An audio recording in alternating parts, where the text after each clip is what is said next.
This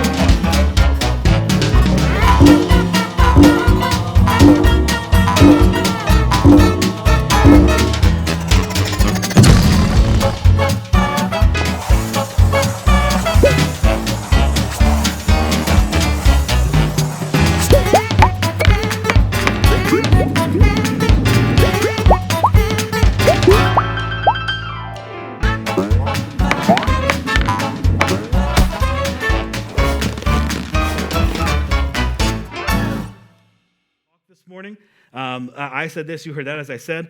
This is a talk entirely kind of on the idea of communication. Communication plays such a fundamental key role in our relationships, in our life, how we work, how we live, how we kind of interact with all sorts of people. And what's amazing is how powerful our words are. You know, when God created the world, however you believe he did that, whether he used evolution and Big Bang or he spoke it into existence and you're a 7-day creationist, we believe that however he did it, he kind of put it in motion. He spoke it into existence. His words had power. He said, let there be light, and there was light. And that's amazing. Our words have power. Maybe not to the degree that God's words do, but our words have power. We have the ability to speak life and joy and happiness and peace and encouragement into people. Or we have the ability to tear people down, to dismantle them, to make them feel less than with our words. Our words have power. And how we choose to communicate those words has power. There are some really good forms of communication. I always try to sit down when people request meetings to have a face-to-face and grab a coffee, because I think that's the healthiest way to communicate. But we can communicate over the phone, through email. I think one of perhaps the worst forms of communication when you're trying to communicate your feelings is through text messaging. Have you guys ever seen some of these ridiculous text messages that people send? I'm going to highlight a few for you. Here's one of them. Dude, what's your street name? Little Marco. You live on a street called Little Marco? Oh, you meant my address. Some of you got that. Some of you, it's a little gangster. I know, a little gangster for me, but you live on Little Marco? Here's another fun one. I thought this is kind of interesting. Your mom and I are going to divorce next month. What? Why? Please call me. I wrote Disney. Nope. I wrote Disney. The phone changed it. We're going to Disney next month. Perhaps texting isn't the greatest way to communicate. Here's another one, and this one I think is one of the most awkward text messages I've seen sent out. Jenny says, I think we need to spend some time apart. Oh, nice, Jen. Dumping me over text. Real classy. Whatever. I wanted to be done with you anyway. Well, I meant to write spend some time at Pat's, not apart, but this has been very enlightening. And then I love his response. I was just kidding. Yeah, I didn't mean any of that. I was just defending myself. Perhaps, just perhaps, not the greatest form of communication, right? Like, just maybe there's a better way to communicate than this. There's an author you probably have heard of before. His name is George Bernard Shaw. He made this really famous quote that I love. He said, the single biggest problem with communication is the illusion that it has taken place. I love that. The illusion that it has taken place. And that's why I really think today's message is going to be so helpful. To really learn how we communicate. To make sure that our words aren't just words that we want to speak, but are words that the people we're speaking to need to hear and that they fully understand them. Have you ever had something lost in translation? You know, the whole idea of I said this, but somehow you heard that. Maybe it's with your children. That seems to be a huge topic of today. We raise our children and we say things, but it's like they're hearing something completely different. Maybe you're on a team at work and you leave some very clear instructions that this needs to be done. And then you show up and it's done completely differently. But I thought I made myself clear. I set some clear expectations. Yeah, well, that may be what you thought you said, but I heard this. I see it happen all the time. As a matter of fact, I've been married for 15 years. If you haven't met my wife yet, here's a picture. This is my wife, Tanya. She's stunning and beautiful, and I married up, and I can fully admit that and be aware of it. We've been married for about 15 years. And throughout our 15 years of marriage, you would think that after about a decade and a half, we'd have this figured out, right? That we would understand when she says something, I understand it. When I say something, she understands it. But as we were talking, preparing for this message, I was bouncing some ideas off her, and I said, so when's the last time we kind of had this miscommunication where you said something and I misheard you, or I said something and you misheard? And she kind of looked at me with like this blank stare, like, all the time? Like after 15 and a half years, we still can't figure this out? And as much as it's happened in my professional life and in my personal life, I'm going to narrow this down to one story, or I could take up all of today telling stories. But I have this part of my personality tends to go a little overboard with things. If you know me at all, you know I can tend to go over the top when we buy food for events. I buy enough food for like 1,000 people, and everyone always yells. So I have this thing in me to go a little bit overboard, which in some degrees can be really fun and exciting, and in others can be a little overwhelming and frustrating, especially around Christmas time. A few years ago at Christmas, this was probably the biggest one that stands out in my mind. We were preparing. We had just moved into a house. We were doing some work, and we had agreed we're going to make Christmas fun and special for the kids, but we're going to keep it conservative because we're doing a lot of work. When we sit down to have this conversation, this is how my wife says it to me. I want to make Christmas fun, and I want it to be conservative, but I want it to be special for the kids. And this is what I heard. I want you to make Christmas special for the kids.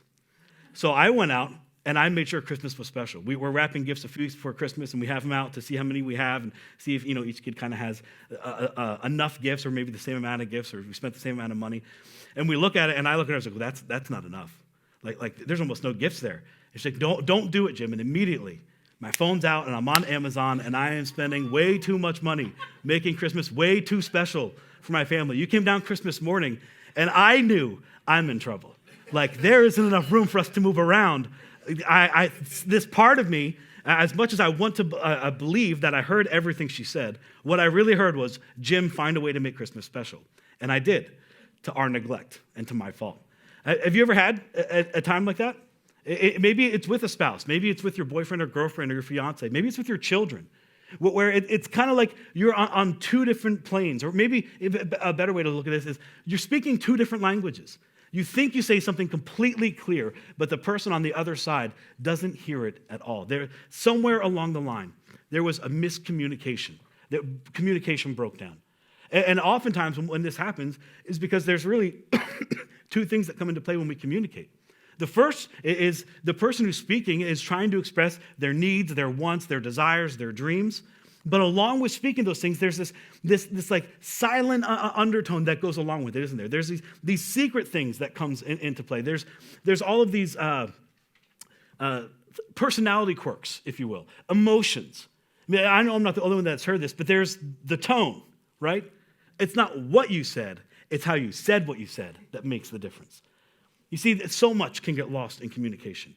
What's really interesting is when we are communicating with people, we tend to speak from what's on the inside of us, right? From our internal needs, from our internal desires. And we forget that the person we're speaking to has their own set of eternal needs.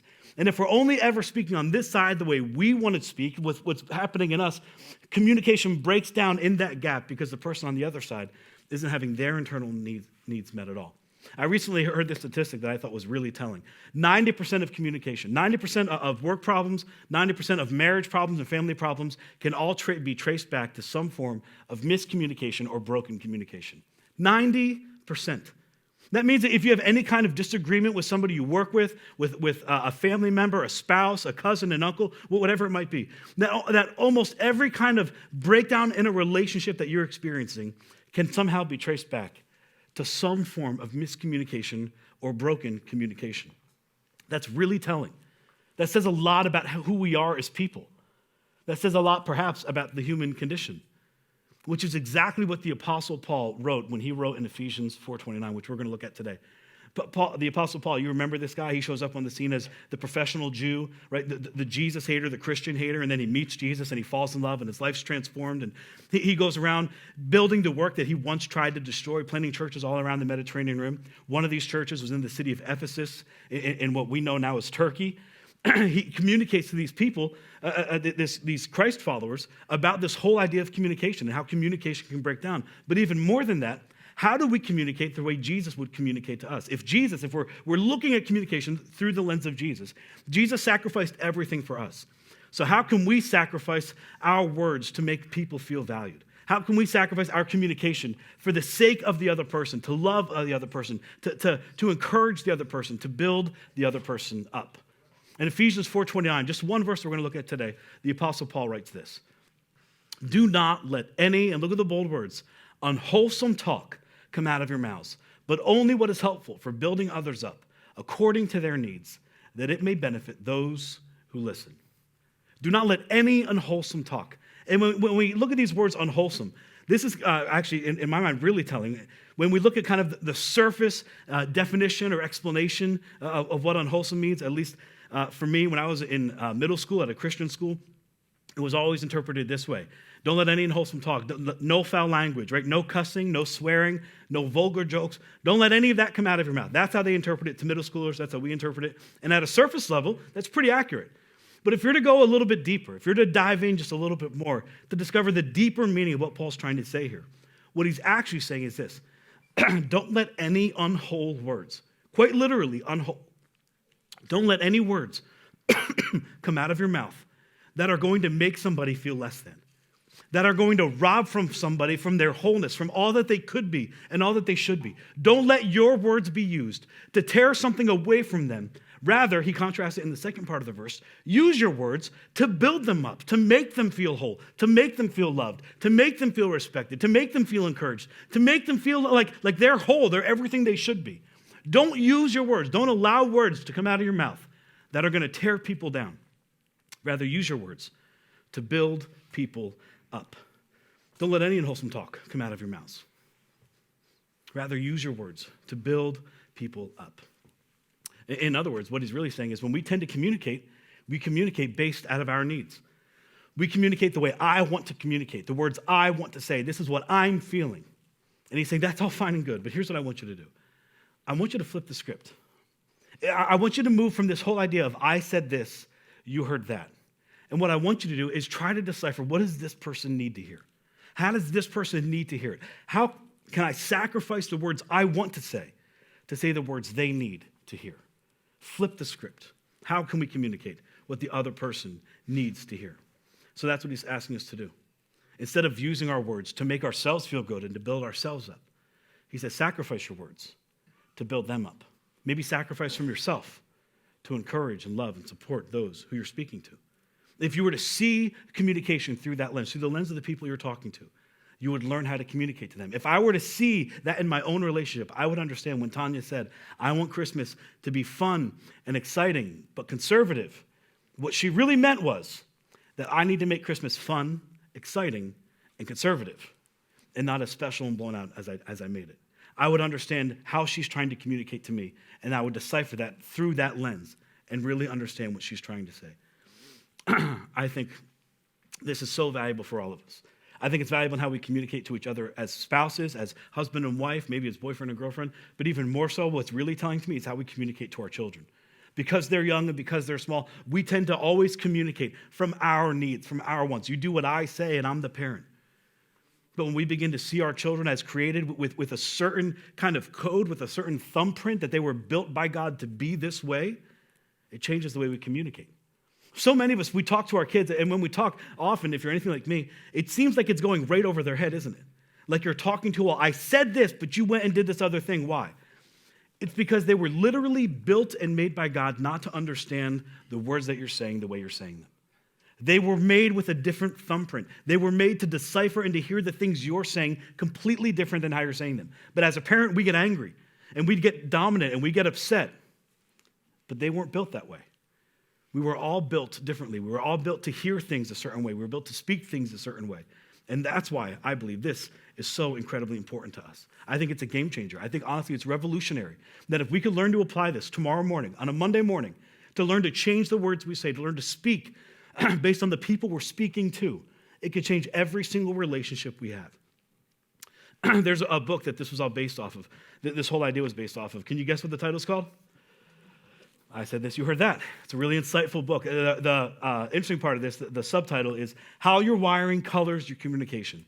Kathleen Edelman, she's a brilliant Christian psychologist and counselor. She kind of put this book together, and the whole idea is that there's these ways that people are built, this thumbprint. This is kind of the innate language, if you will, the native language that God gave you, that we all use to communicate. And this is where communication begins to break down, because it falls into 4 different categories, and some people speak their own language all the time to an opposite category who never fully understands. But there is a way for us to understand it, and it's learning that the way we were built kind of deciphers what we say and how we interpret what other people are saying to us. It's all based on that passage from Ephesians 4, and it all filters through the framework of the 4 temperaments. Now, you may have heard of the 4 temperaments before. This isn't something completely brand new. This is like ancient history, actually. It was first established by a guy named Hippocrates, who I'm sure you've heard of. This is hundreds of years before Jesus. He said there are four kind of facets to human beings, to the way people are made. And he said that they all kind of stem from the four fluids of the body or the four humors. As modern medicine kind of progressed on, we realized it had nothing to do with humors or bodily fluids. It had much more to do with temperament, so it applies to human temperament. And of the four temperaments, it's kind of broken out into four categories. The names are kind of hard to say. So what Kathleen Edelman did was associate them with colors, which is much easier for us to remember. That's why you're going to hear after the service, what color are you? Because it's a lot easier to know the color than to know the words. Here's how they kind of break apart. If you're a yellow, you're all about people. You're all about fun. You're what they call a sanguine. You're all about like the life of the party. Hey, you want to go out? Yeah, let's go out. Who can we bring? Let's have fun. Let's go. They are just all about people. This is not me, if you haven't guessed. I am not the life of the party. I'm not known as the fun pastor. That's a different guy. He's going to come up in just a minute and talk. Yellow's not me. Then there's red. If you fall into the red category, you speak the language of power and control, which some people think is bad, but really for a red, it's not, because what reds are they are decisive people who get the job done. They see a task, and they will do everything they can to accomplish that task. They'll progress and move forward when other people's quit because it has gotten too hard. Reds speak power and control. This is the language of one of the languages of my wife. This is called choleric. Again, this is why we go with the colors, because it's hard to get these words. Then there's blue. Blue are melancholies. Blue speak the language of perfection and order. They see the world like a puzzle and has to be put together, and it has to be orderly for them to move forward. And then there's green. Green is, and this is the hardest one to say, phlegmatics. They speak the language of calm and harmony. This is not a color my wife has any of in her. She was here first service, so I have to be careful second service what I say, because she's not here to yell at me afterwards. I'm kidding. Although this is not her color, she's a red and a blue. She speaks the order or the language of order. If you walked into our home, you would see the order and the perfection, that this is how she needs to function. Not to be overbearing, but this is how she sees the world. She can't function unless things look or feel perfect and orderly, and she has a sense of control. So as you begin to see these, my guess is you can begin to point out where other people fit into this. Now, don't point to other people, because that's rude, and we're in church, you don't want to do that. But my guess is you can fit the people into one of these categories. The question is, do you know where you fall into one of these categories? And that's what we want to help walk you through today, to figure out where exactly it is you need to fall. This book, I said this, you heard that, I'm going to recommend it to you. You can pick one up on Amazon, Google the name. I think it's really helpful. If you're looking for something to read to finish off the winter, because we're all trying to avoid the frigid cold, and you've been watched everything you can on Netflix and Hulu, and there's nothing left, read a book. It's a great book. It'll make every single relationship you have more vibrant, more full of life, more enjoyable. As I said, we're walking through it. My wife and I, we walked through it with our team. This week we had all of our leaders, so if you see the little colors, it's because they already walked through it on Monday. We took this assessment that's in there, which I think is really telling. Some people took the test and were like, you're not going to believe what I am. And when they said it, the entire group said, oh, no, that's exactly who you are. This is spot on when you begin to walk through it. So you're going to be able to identify what color you are. Anybody want to take a guess at what I am? Yeah, I didn't know either. I'm a red. Completely as a shock to me. My wife and I were dominant red with a secondary temperament of blue. And when we say temperament, this isn't personality. Personalities can shift. Personalities adjust as you age. You're not the same person you were, when you were 12 or 13. And there's a good reason for that. But temperaments don't change. Kathleen Edelman has this great quote that she says this. She says, temperament is your an innate wiring from God. What you are naturally disposed to. It's like your eye color or your fingerprint. It's unchangeable. It's why some people are drawn to the spotlight and the stage, and others are content with a cubicle and a quiet office. You don't choose who you are, and you can't change how you're wired, though many of us try. This is like this thing on the inside of us that's unchangeable, that you were kind of given at birth. And what's interesting is no matter where you fall in those colors, most people try to be something they're not. Because along with these colors, along with the languages you speak, there's a set of strengths and a set of weaknesses. And we all can see our own weaknesses. It's hard to see the weaknesses of others. So we all want to try to be something we're not, but it's impossible. This is who we are. This is how we were created to be. This is, if you will, our God-given language. So some of these colors. they match up well for the 4 temperament types. So we're going to look at some how these kind of match and compare. So if you look at the top of the list, there's red and there's yellow. The red and the yellow are technically extroverts. And what this means as extroverts is you're not just an outgoing person. An extrovert really means it's somebody who processes verbally. When they're dealing with their emotions or they're thinking about new ideas, they want to process these things out loud. They tend to say things in meetings that they don't really even believe. It's something they just heard, and they're going to throw it out there to kind of process and walk through it. The truth is, a red and a yellow, they're not even sure what they believe until they begin to speak out loud and process it out loud, which is good because they're going to continually talk about what they believe and how they feel. But it's also negative because they're going to continually talk about how they feel and what they believe. You see the strengths and the weaknesses, how they come into play. This is a red and a yellow. These are the type of people that are very talkative, and they tend to work through their things. In our staff meetings, it can be very interesting when the reds or the yellows begin to throw out ideas because they heard an idea. I tend to do this. What do we think about this? I'm not even sure I believe it.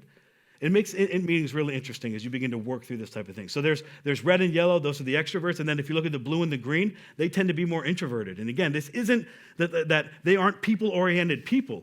This is they begin to process things internally. These are the type of people that red and yellows get angry at. Well, they're not saying anything. Yeah, it's because they're thinking about what they're going to say. They think before they speak. Something, maybe we should all try to do a little more. But she's just being quiet. Yeah, it's because she has this idea, and she's going to think about the idea and process the idea and let the idea fully bake before she ever wants to say these words to you. They're internal processors. They're extroverts. They're introverts. What's also interesting is that it also kind of plays against personality types. When you look at the red and the blue tend to be task-oriented people. These are people that are just concerned about the task, not the relationship. If work has to be done, we'll play later. Work has to be done, and then we'll enjoy a relationship. But the work, the task, always comes first. Whereas the yellow and the green, these are people-oriented people. They will not do work to talk and to have fun. You may know some yellow. You may work with some yellow and greens, where they'll avoid getting the job done if they can be in a relationship and talk with people. And how this plays against personality is a green who tends to be more introverted. They actually do care about people. They value people over the task. They just don't tell anybody because they're introverted. And then you have a red and a blue. These are task-oriented people, but a red is also an extrovert.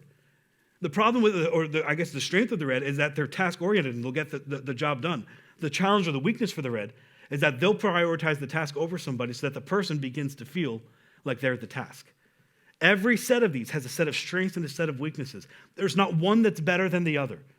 There are strengths to each one and weaknesses to each one. And what's really interesting is when you begin to find out who you are and the people around you, is that perhaps God brought you into a relationship with somebody who's not like you to teach you something you don't know. These are all meant to work together. They're all meant to paint a better picture for our life. They're all meant that if we're honest and careful about how we communicate, to value and to encourage and to strengthen each other. Excuse me. But conflict can arise. And when conflicts arise, we go back to Ephesians 4:29. Don't let any unwholesome talk. Don't let anything come out of your mouth that's going to tear people down. But I love this part. Look at the bold print. But use your words to build each other up based on whose needs? Not my needs, but on their needs, on the person I'm communicating to change the way I'm speaking, to value the person I'm communicating to. Because as a red, as my own color, I know how I want to speak, and I'm going to be direct. But if I'm speaking to somebody who's a blue in their color, that's where the challenge arises. And we have to learn how to adjust what we're saying so that the person we're speaking to can understand those words and be encouraged and be built up, that they may benefit from listening to what you ultimately have to say. So we have to be careful. I said I was a red, and reds can be task-oriented and get the job done, but they can also make people feel like a task. I'm also a blue. And blue, as much as they value perfection and order, they can also be exceptionally judgmental if they're not careful. Each one has a set of strengths. Each one has a set of weaknesses. If you're anything like me, you're going to be a little bit of a mix between the two. You're going to have one dominant, that's going to be your primary color. You're also going to have a secondary color, one that you might kind of see in the mix of things, that there's a little bit of this in me, and I can kind of bounce between the two of them. There's a range. Some of you might find you're a little bit of all of them. In the book, she says, if that's you, then you're hiding something. So if you can't identify with yourself, Fingers pointing back at you. There are three kind of keys I want to take away from this. And I've actually asked Brian to come up and help me with one of them. The first, or two of them actually, the first key that we're going to take away from this is this. And that is that your temperament, your color, determines the words you're going to speak. It determines the words you speak. So I've asked Brian to come up. And when I asked him earlier, he said, don't make a big deal. But because I'm a red, I'm going to make a big deal. Would you make a big deal for Brian? Wow. Bigger deal. Brian's going to share with you and kind of illustrate this whole idea of how your color or your temperament determines what you speak. So I'm a yellow, as you can see, and Jim brought me in to bring the fun level up in his message a little bit. But we're talking about your temperament determines the words that you speak. And so my small group has just finished this book. We walked through this together, and it was really just an amazing study to do as a couple, as spouses, as just friends in the group that we hang out with. We started to learn more about each other. And so one of the exercises in that book is with you and your spouse is to write down each other's strengths and weaknesses. Now that's a dangerous task to accomplish with your spouse. I'm going to share you kind of what me and my wife Gretchen wrote down. So she wrote for me. She said that I'm fun, charismatic, not easily provoked, affectionate, and accepts others. And I thought, that's very nice of you. That was very generous. And so she went to write down the weaknesses, and she left it blank, obviously, because I don't have any. But then we forced her to write a few down. So she wrote down these things. She said that I was a compulsive talker, messy, selfish. She went right for it. A show-off, and this was my favorite, lazy. Right? Like, whew, man, cuts me deep. But if I was honest, I would say I 100% agree with every single one of those things. That I'm very selfish at times, and if you look at our bedroom, you see one half of the room is hers, and the other half looks like it should be condemned. That's where I live. And so we're very different in that. And so for her, I wrote down this for her strengths. I said that she is productive. She's committed and loyal to a T, disciplined, confident, and decisive. If you need a decision made, I go right to her. She knows what needs to be done. She's very quick to decide. If you want to go out to eat, you just say, where should we go? And she'll give you 3 places, and then she'll pick one for you. And it's great. And so we had to pick out a couple of negatives, too, and she forced me to do this. Like, I didn't want to pick these out. But here's what I wrote down for her. I put quick-tempered, impatient, can't relax, and doesn't analyze details. And so I slept on the couch that night, obviously. But I share all this to give you sort of a glimpse of what shapes kind of how we communicate with each other. What shapes the words that come out of my mouth and what comes out of her mouth, and kind of how we relate to each other. And a good example of that is, a typical Tuesday night. This happened this past week, or a couple weeks ago. I've learned from this. But so I work for a company, and I sit in a cubicle all day. And so I sit in front of a computer, and I'm looking at spreadsheets, and I'm talking on meetings or listening to meetings. And I sit there 10 hours a day, and it's not a ton of conversation with people on topics that I really enjoy. And so when I get out of work, I work 4 10-hour days. So when I get home, I'm like itching to talk. So I walk in the door, I put my backpack down, and I just start, throwing up on her all the things that I did today, the people I saw, the conversations I had, these ideas that just came into my head to talk about. And so I'm sharing all this stuff. And so this is about 5 in the evening. And if you're a stay-at-home parent, or maybe you're the one in charge of dinner, you know that that's dinner time. So she's getting dinner ready, she's cooking, she's like getting all the stuff prepared, and kids are going nuts, Jude and Lucy are fighting, and Lennon's making a mess somewhere. And so I roll into this chaos, and I just want to sit and chat, right? And you can tell how that goes over. And so I'm talking, and she's being polite for a bit, and then eventually she just says, she's like, can we just talk about this later? Like, can we just talk about this later? I don't have time for this right now. And so that's how it used to go. And because, as a red, she's a red, her temperament is, control, and she's task-oriented. She's making dinner. She's getting that done to get it on the table to get to the next thing. Where I just want to talk. I just want to, press pause on the moment. She's cooking. I'm putting like one fork down at a time on the table while I converse. And so for me, when she says that at first, I think like, whoa, why are you mad at me? I'm just trying to talk to you, right? But in her mind, she's like, I need to get this done. It's just not a great time. And so over time, that we've learned through this book and through looking at each other and how the words that we speak, how our temperament determines that. She's kind of said, hey, like I understand like you really want to talk, but can we maybe wait till dinner time? Like I just really got to focus on this. Or, hey, can we wait till after the kids go to bed so that we can, form sentences when we talk instead of being broken up by the chaos? And so we're two very different people, but we're learning how to communicate with our words, and how my temperament is more, personal, and how I just want to be friends and I want to talk and just like have eye contact. But with her temperament, she wants to get the job done. She's focused on that. And so we are learning to kind of live in harmony in that and to communicate according to each other's needs. So that's the first point, and Jim's going to come up for the second one.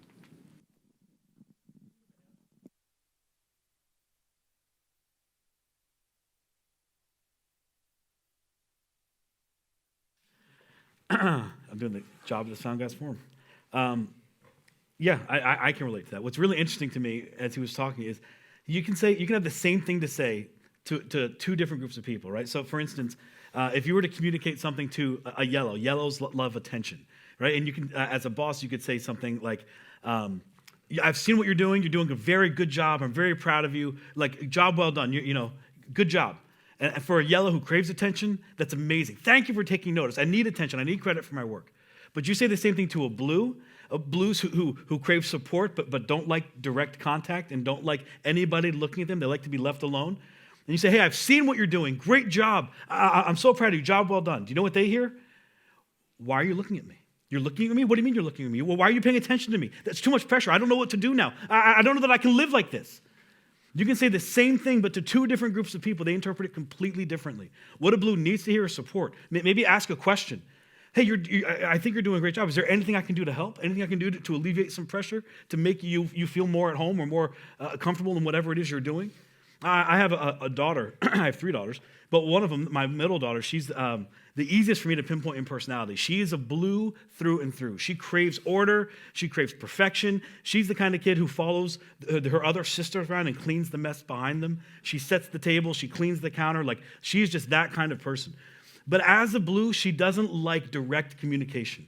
As a red, I thrive on direct communication, which makes parenting a little bit interesting. When something goes wrong, as a red, my innate need, my desire for communication is to pinpoint the problem and say, fix it and get in line. That's how I want to be communicated to. It's how I want to communicate that.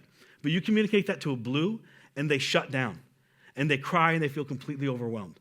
This blue daughter of mine now, she's into fashion, and she likes to dress herself in the morning. She comes down from school, and she dresses herself. And some mornings she comes down, and it's really interesting. It looks like a pop star puked. I'm like, is this what you should be wearing? When it started, my first innate reaction was to be the red. No, go change. That looks ridiculous. You can't wear that. And it would tear her down, and her heart would break, and she'd cry, and she'd go back to her room. But over time, being able to see the personality, understanding that my temperament determines the words I speak, I have the ability to change what I say. Because point number 2 is very similar to this. Point number 2 is your temperament determines the words you need to hear.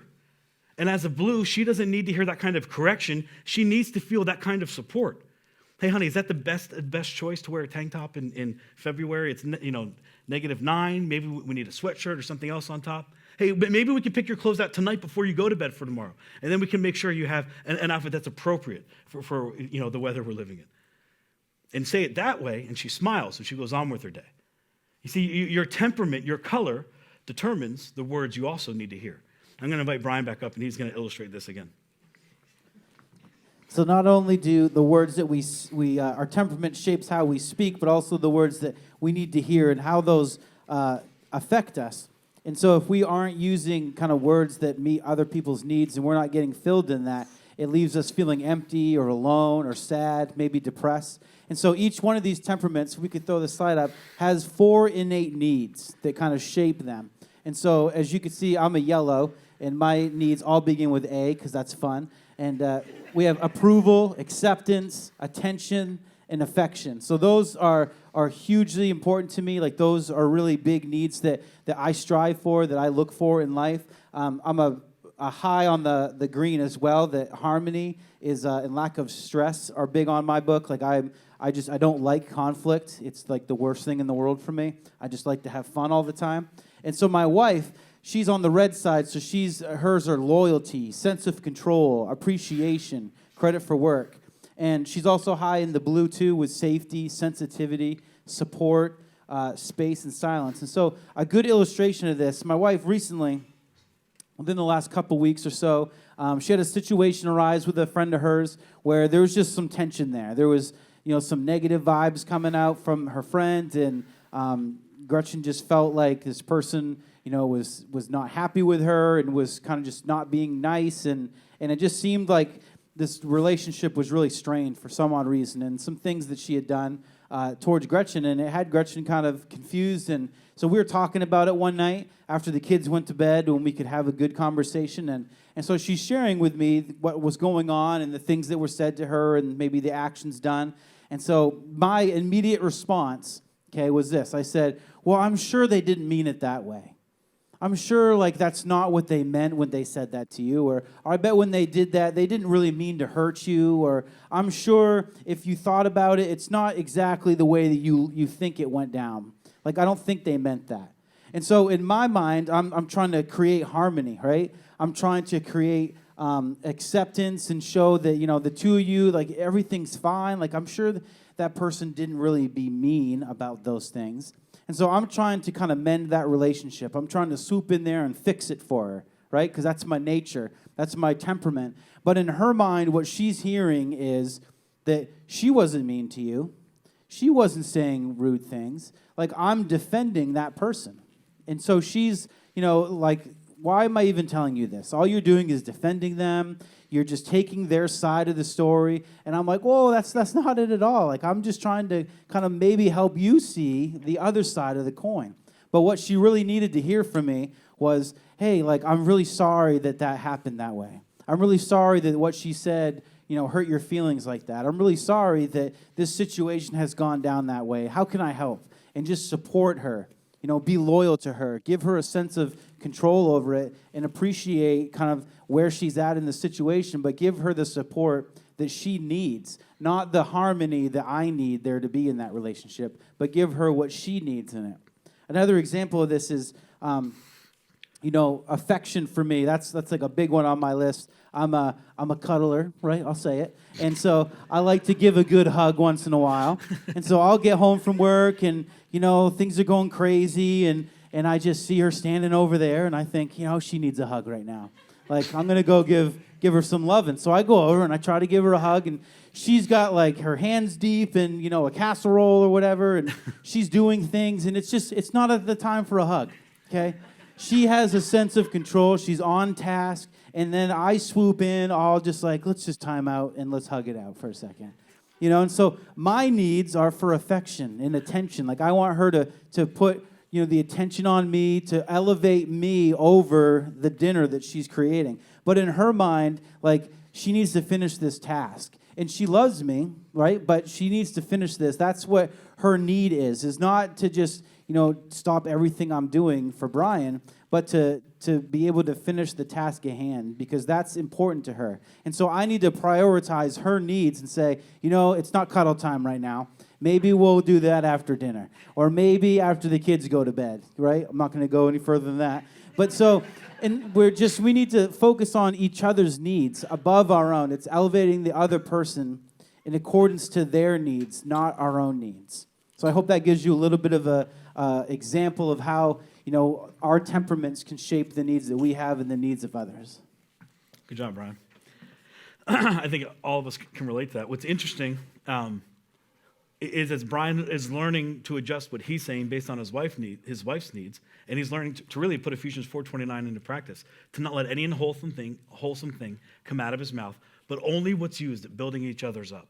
If his spouse, if Gretchen in turn were to do the same thing, can you imagine how the relationship between those two begins to elevate?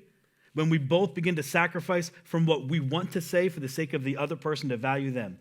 We begin to see each other differently. We begin to communicate. We begin to relate to each other differently, and our relationships improve. This goes across the board, beyond spouses, into relationship with our children, our friends, the people we work with. This can change everything if we're willing to take these words and put them into practice, to not let anything come out of our mouths that would tear somebody down, but only use words that are used to build each other up based on the people we're talking to, which means for some of us, we need to be a little bit more aware of who we are and the people we're talking to. Who are they? What color are they? How can I communicate to them to make them feel more valued? This is why, in my mind, this message is so incredibly important to us, to learn who you are and to learn the people you love, what they are, and how you can communicate to them. The last point we want to make in this is point number 3, and that's this, that every word you use is a word that you choose. When you're communicating, every word you use is a word that you choose. The King Solomon in Proverbs, he said this, that your words have the power of life and the power of death. That your words can be used to give life or to give death. That your words can be used to give fruit or to give poison. It can be used to build someone up or it can be used to cut someone down. Every single word you use when you're communicating to somebody is a word that you've chosen. And the majority of time, what we end up doing is communicating out of our base need. I have to say, have you ever caught yourself saying this? I just have to say this. I just have to get this off my chest. You just need to know how I feel. It's all about me and my needs. And who's that elevating? And who does that show everyone else who we love and think of the most? Every word you use is a word you choose. And for those of us who would say we're Christ followers or we're Christians, we can never use our temperament as an excuse. We can never say, but I'm just hot-blooded. I'm just red-blooded. I'm a red. I'm an Italian. It's how I communicate. It's just who I am, and you just have to take it. Paul would say, no, you're supposed to love the way Christ loved. And Christ gave of himself. He sacrificed of himself for you. So when we communicate, how can we sacrifice from ourselves for someone else? When we choose the words that the people we are speaking to and the people that we love need to hear, do you know what we're doing? We're sacrificing our temperament. We're sacrificing what we want to say, the way we want to say it, for the sake of the people that we love and we're speaking to. We've effectively put Ephesians 4:29 into practice. We have not let anything unwholesome come out of our mouth. Any words come out that are going to be used to tear someone down. We have chosen words that will be used to build each other up. And that's what's most important. Here are 3 things you can do real quickly to apply this tomorrow morning. If you find yourself being a little bit of a red or a little bit of a yellow and you're just a person who's like, I'm quick to speak, I'm quick to go, I got to go all the time, here's the first thing you need to do. Push pause. Just push pause and take a deep breath. Take a breath and think about what you want to say before you say it. Because chances are you're working with some blues, you're working with some greens, and they're going to take every word you say completely differently than how you're about to say it. Push pause. Take a breath. Think about what you want to say before you're going to say it. Value that person. Choose your words carefully. Show the other person how much you care about them. And after you've pushed pause, give grace. I mean, for heaven's sakes, give some grace. Jesus gave you some grace. Show other people some grace. It's going to take a moment for us to figure out how we need to communicate, how the other person wants to be communicated to. Walk through that process. Show a little grace. Realize that they aren't, they're not realizing how they need to be communicating with you. And I'm still trying to figure out how to communicate back to you. Show a little grace. And then finally, celebrate the difference. We're all created differently. Right? We're all find ourselves maybe a different color or a different series of colors. Maybe we're red blues, or I've talked to a few people this morning that are yellow reds, which is really interesting because you're totally outgoing and you have no internal voice, no quietness, no silence. You're just out there all the time. We're all made to be a little different, but we're all made to work together. Look at who you're in a relationship with. If you're a different color, and chances are statistics say that opposites do attract, maybe God brought you into that relationship to teach you something you haven't learned yet. Celebrate the difference. We're going to go back to that. I did this first service too. I'm totally off this morning. Go back to the slide that has the 4 colors, if you would, before we close. Here's how this all works together. Say after church, you're here with a family of 4, or you're here with your small group, and you want to kind of do something with your small group. You say, hey, let's all go out to dinner. The yellow is going to be the person who says, great, let's go out to dinner, and let's invite those people too. The more the merrier. Let's just have a big party. The red's going to say, yeah, let's go out to dinner, but we got to go to Chili's. Go to Chili's. They have apps. They're on discount. We're going to Chili's. The green, they're going to say, yeah, sure, whatever. I'm flexible. I'm in. The blue's going to be concerned. Is it safe? I've heard that there's E. coli going around on the lettuce. And then the red's going to speak and say, no. That's Chipotle, not Chili's. This is Chili's. The yellow's going to chime in, hey, I love Chipotle. That's Mexican. Let's go to Chipotle. And the blue's going to say, hey, whatever, I'm flexible. Just not Longhorn. We were all made a little differently. And we're all going to communicate a little differently. But it's all meant to fit together. It's meant to work together. And if we can communicate and value each other and build each other up, what a better place we would be living in. What a better relationship you'd be experiencing. How would that change the way you talk to your children and to the people you care about when we realize we're all different? I'm a red. I grew up a red. I grew up needing power and control. My mom was a green. My mom grew up with calm and harmony. She loved people and she loved peace. She didn't want to stir up strife. She loved welcoming the door for people. She wasn't an outgoing person, but our home was always open. It wasn't rare for us on a weeknight, on a school night, to have like 14 people at our house eating dinner. Just a massive table. There was always room for more. As a kid, you can imagine, that created some chaos. I don't do well in chaos. So I retreated to my room or to any place where I had elements of control. And to be honest, as a child, I kind of looked back with some bad memories. Like, I didn't like that. But like, I needed control. I needed order. And there was always people and always chaos. But with hindsight, as an adult looking back, I can see she wasn't enjoying the chaos. She was allowing the chaos because of the things she valued the most. And that's people. And that's friendliness. And that's kindness. And that's openness. And that's welcoming. And I look back now as a red and think, I need more of that. See, we're all meant to work together. We're all meant to build each other up, to be all that God wants us to be. And we can't do that if we're using our words to tear each other down. So here's what I want you to do. Get a copy of that book. I said this, you heard that. You can't miss it. It's big, it's bold, it's colorful. Get it, walk through it with your spouse. If you're in a small group, walk through it in your small group. Read it, and I guarantee you it will make your relationships better as you figure out the process of how to value people who are differently than you and communicate in their language. Here's what I want to do to close. We're going to look at this verse one more time, and we're going to say it together. Are you ready? Only the red said that. All of you blues, I need you to speak up. Are you ready? All right, let's say this together. Do not let any unwholesome talk come out of your mouths, but only what is helpful.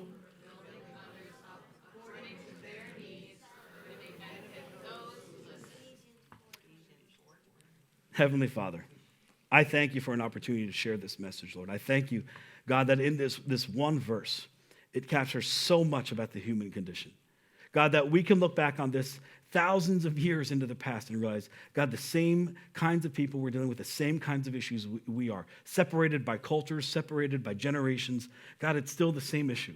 We need to learn how to communicate, to value the people we love the most. I pray that you'd give us the wisdom to do that, God, to see the need, and then the courage to take that step and put them before ourselves.